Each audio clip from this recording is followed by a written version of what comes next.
Aujourd'hui, on essaie, à travers les réseaux sociaux, à travers un certain nombre de médias, et pas le vôtre, d'essayer de mélanger l'action d'un mouvement terroriste qui, avec des actes épouvantables Là, vous de parlez d'un barbarie, drapeau etc. palestinien.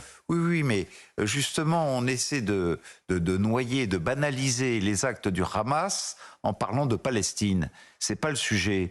En 1948, on sait pourquoi on a créé l'État d'Israël sur un protectorat britannique, parce que nous sortions de la Shoah.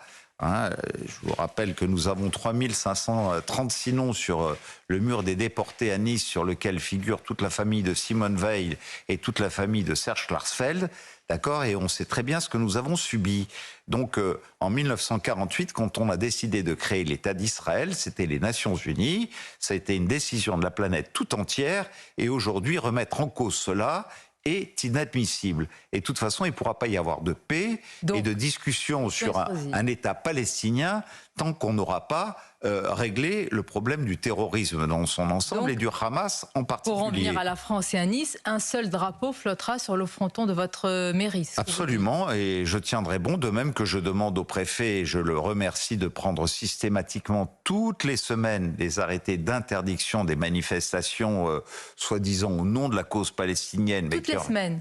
Toutes les semaines. Sans aucune...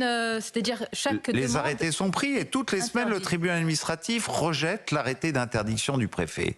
Je suis un peu surpris quand même que dans notre pays, on n'en vienne pas à ce que, lorsque l'État se prononce, avec tous les dangers que ça peut représenter, avec aujourd'hui cette volonté de beaucoup, et notamment des deux présidents et présidentes du Parlement, d'appeler à cette manifestation contre l'antisémitisme, il y ait des juridictions qui se prononcent dans ce sens. Mais est-ce que ça veut dire, Christian Estrosi, pour qu'on soit clair, que toute manifestation, que toute personne dans une manifestation pour soutenir aussi les Palestiniens et les Gazaouis, toute personne est porteuse d'une idéologie ?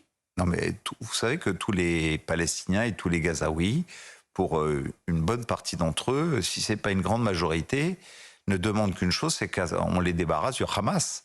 Parce que le Hamas, ce sont des terroristes qui veulent l'extermination du peuple israélien, mais plus encore, tout simplement, des Juifs. Ce sont des nazis. Et en même temps, les Gazaouis ou les Palestiniens, comme vous dites, pour beaucoup d'entre eux, ne demandent qu'une chose, c'est qu'on les débarrasse du Hamas qui leur empêche de pouvoir, au contraire, vivre en paix avec les Israéliens. En 2015,